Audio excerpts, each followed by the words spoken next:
અમારે બધાને કેદારનાથ જવાનું હતું એટલે બસ સ્ટેશને આવતા રહ્યા ને બસ પકડીને નીકળી ગયા સોનપ્રયાગ વચ્ચે દેવપ્રયાગ ને ધારી દેવીનું મંદિર આવ્યું એટલે દર્શન કર્યા. આખો દિવસ બસમાં ગયો, આજે બધા પહોંચી ગયા સોનપ્રયાગ.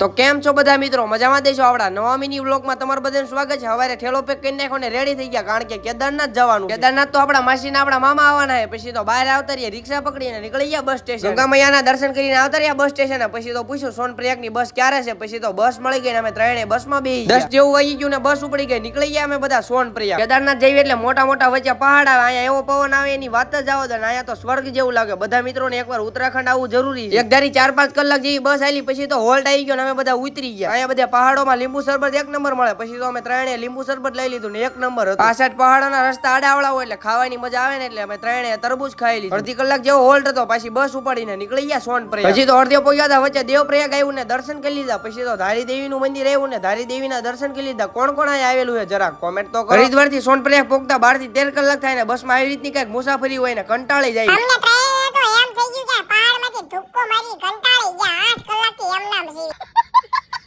અમારી બસ થોડી ખાલી થાય 1 કલાકનું ટ્રાફિક આવી ગયું હોય, ક્યારે બહાર નીકળવી કોને ખબર. એ ટ્રાફિકમાં તો 4 કલાક નીકળી ગઈ ને સાંજે પહોંચી ગયા સોનપ્રયાગ. હવે થોડું હાલવાનું છે, કારણ કે અહીંથી હજી થોડું આઘું છે. અમે 3 જણા હતા ને અમારી યારે બીજા 6 જણા હતા, એટલે અમે 9 જણાનું ગ્રુપ બનાવી નાખ્યું. પછી તો ખંભે ઠેલા નાખ્યા ને નીકળી ગયા બધા સોનપ્રયાગ. અહીંયા સોનપ્રયાગમાં તો પાર્કિંગ ની વ્યવસ્થા એક નંબર છે, તોય નકરું ટ્રાફિક જ થાય. હવે 9 જણાનું ગ્રુપ બનાવી નાખ્યું. ગોરીકુંડ જવાનું હોય, પછી તો ટેક્સી પકડીને નીકળી ગયા અમે બધા ગોરીકુંડ. 10-15 મિનિટ નો થાય ને અમે બધા ગોરીકુંડ પહોંચી ગયા. જમવા જવાનું હોય, પછી તો જમવાનું ગોત્યું ને અમે બધા જમવા બેસી ગયા. અહીંયા તો આપડા ગુજરાત જેવું ન હોય.